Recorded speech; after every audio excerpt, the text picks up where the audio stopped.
conflict for many people, depending on how you were raised and socialized to it, can be very scary.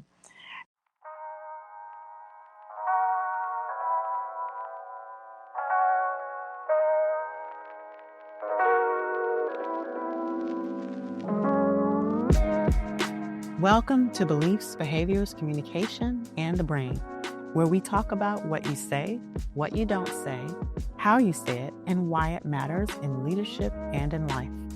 I am your host, Dr. Maisha, physician, coach, consultant, mom, and lover of all things brain and behavior. I also happen to be a trained expert in emotional intelligence, trust, safety, and trauma-informed communication. Each Monday, we will dive into the science of human behavior and relationship, sharing tools that help you build capacity and resilience as we explore what drives our beliefs, shapes our behaviors, and influences our communication. I believe conscious communication is the pathway to connection, and whether you're a leader, parent, spouse, or just someone trying to operate in your highest self, learning the power of communication is the access to real change in your relationships and your life. So stay tuned. It's time to communicate what matters.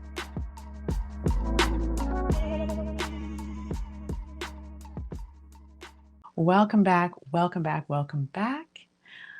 As always, I am your host and very grateful to be with you for another podcast episode. This week, I wanted to talk a little bit about conflict. As you know, that recently my TEDx has been released on apology and repair. But I wanted to talk about this idea of disagreement and conflict because we are socialized in a very particular way to conflict from a very early age. And I don't know how other people have been socialized, but I know how I have been socialized. That conflict is bad, that conflict is abnormal, that conflict means something is wrong. And conflict for many people, depending on how you were raised and socialized to it, can be very scary. As you know, a lot of the work that I do is trauma-informed, and it takes into account an expanded context and paradigm of trauma. And so a lot of times, conflict can feel traumatic. It can feel dangerous. And when we are in disagreement and there is the anticipation of conflict, we avoid it. We want to avoid it. Our bodies, maybe our minds don't necessarily, but sometimes they do. But particularly our bodies want to avoid danger. Quick note before we dive in. If you're a woman in healthcare leadership, and especially if you're a woman physician or clinician leader looking for a space that truly gets the challenges that we experience as women leaders in medicine, check out our REMAP cohort.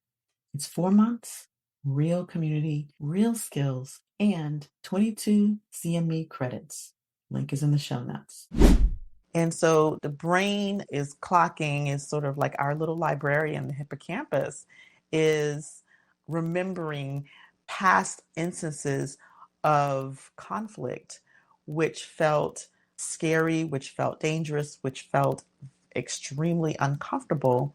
Then anytime we even broach the possibility of conflict when we're in disagreement, then that memory kicks in. And however we've been socialized to, whatever our survival responses, and that's the other thing around conflict, we've been taught that we have to survive it. We haven't been taught a context of how do we thrive in the face of disagreement and conflict. Because here's the thing, the reality is that we all have different brains, we all come from different backgrounds, we all have different beliefs, values, and upbringings. But then when we're with one another in groups and teams and on projects and family environments, for us to be in that type of interaction, there is likely a shared value, a shared priority. And so we come together under a sort of a common value, but we'll come together with these varied ideas or varied perspectives along how to approach, right? How to approach the specifics of moving forward in a particular context. And so when we're going to disagree, like that is the nature of relationships. It is the nature of interaction. It is the nature of who we are as humans and what it means to move forward and thrive and innovate and create as humans.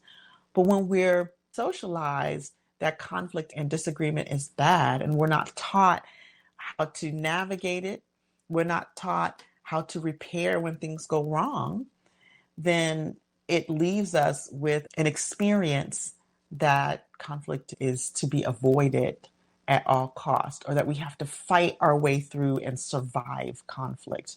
Or maybe we have to just submit and then let other people get what they want, right? These are sort of survival responses.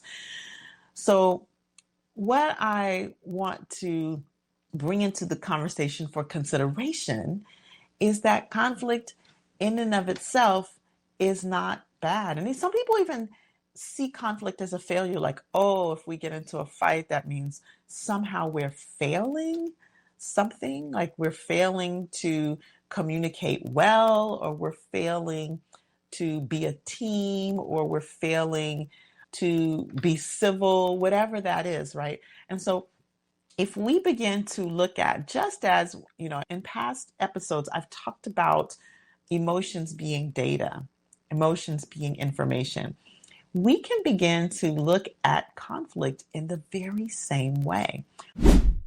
Hey, before we get back to the episode, I want to take a moment to share something close to my heart. 17 years ago, someone saw my leadership before I could see it myself. That experience changed everything for me. And that's exactly why I created the REMAP cohort. If you're a woman physician or leader in healthcare who's tired of being talked over, burned out from carrying conversations you don't have language for, or just craving a space where you don't have to explain being the only one in the room, this is for you. REMAP is a 4-month cohort, a small, intimate community for women physicians and leaders in healthcare, where you'll build real communication skills and community, navigate the hard stuff, and yes, earn CME credit in the process. 22 Category 1 AMA CME to be exact. Listen, you deserve a space that pours into you, not one that continues to extract from you. Find out more, reserve your spot, or schedule a discovery call at mindremappingacademy.com. Also, the link is in the show notes. What if disagreement or conflict was not a failure? What if it was not a bad thing? What if having disagreement that is maybe leads to a conflict of ideas? There's various levels of conflict. I did a webinar some time ago, and maybe I'll sort of redo this webinar, but I did a webinar some time ago that talked about there are different aspects of conflict. There are conflict of ideas, conflict of values, conflict of perspectives, conflict of pathways forward, right? So there's different types of disagreement and conflict. And when we understand what type of conflict we're having, it makes it easier for us to begin to resolve it. But that's exactly what I'm saying. What if we started to look at disagreement and conflict as information? It's information that there is a misalignment of thought, ideas, and values. Sometimes the disagreement is indication that there's a miscommunication, because sometimes disagreement arrives, but two people are saying the same thing. They're saying it in different ways and in different language, because remember our different filters in our brains. We have these pictures that we form, and then we try to communicate through words. And then the other person has their filters they're listening through, so the picture may or may not be the same thing. So oftentimes disagreement and conflict arises out of miscommunication.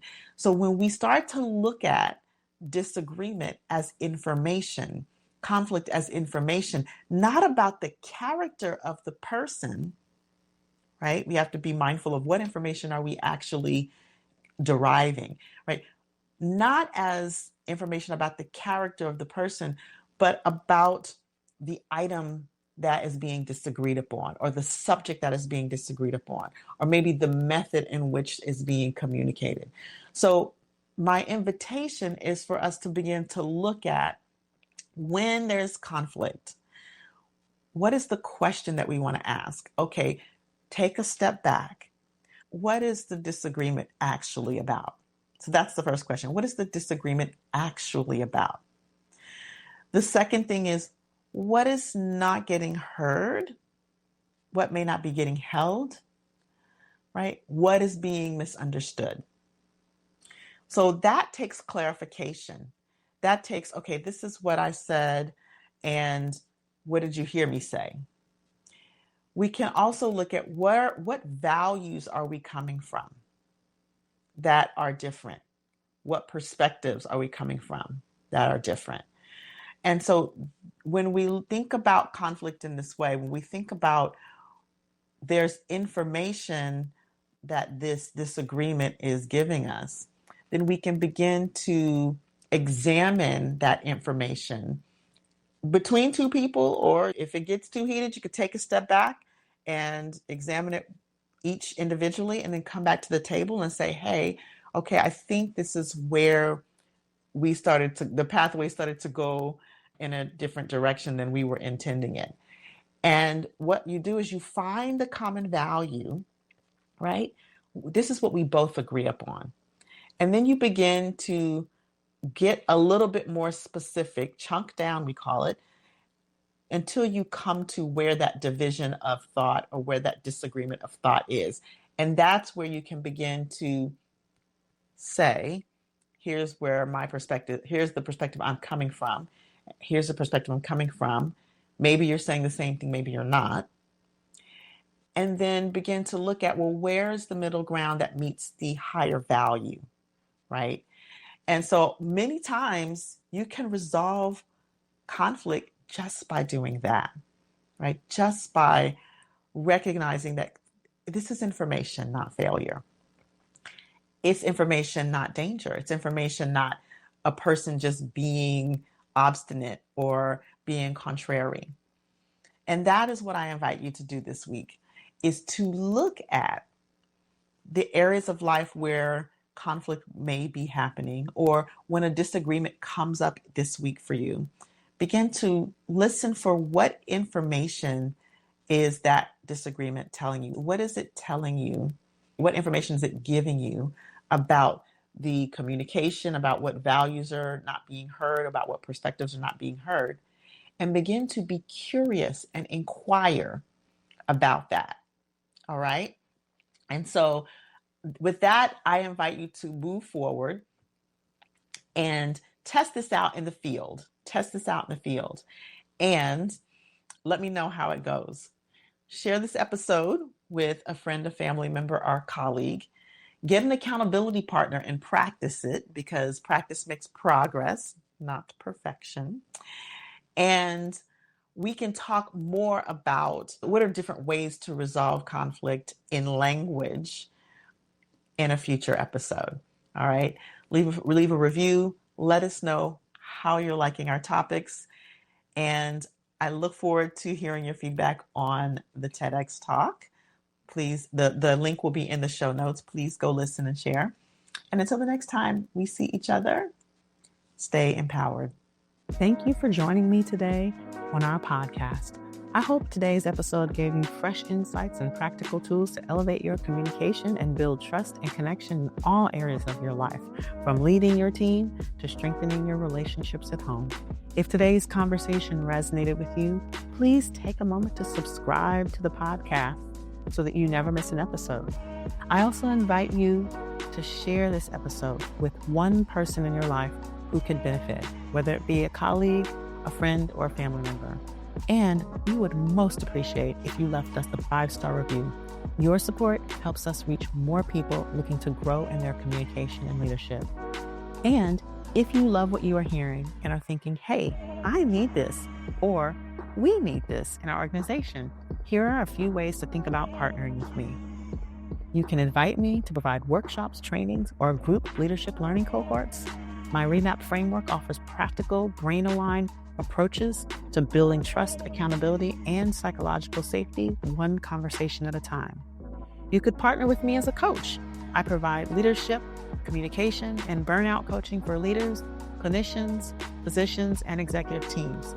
If you are an individual and you feel lost, burned out, or like your traumas are getting in the way of your triumphs, perhaps you could use some personal mind remapping transformation coaching. And finally, you could take our communication course. Communication that Transforms is a transformational course that helps you build and strengthen trust and safety in your relationships. It's great for individuals, transformational for communities, teams, and organizations, and it is CME accredited for our physicians and clinicians out there. Feel free to reach out to me directly for any of these pathways to partnership by visiting my website, www.mindremappingacademy.com, or by contacting me directly on LinkedIn, /Dr. Maisha. Remember, change happens one conscious conversation at a time. Keep listening with intention and communicating with clarity. And until the next episode, stay empowered.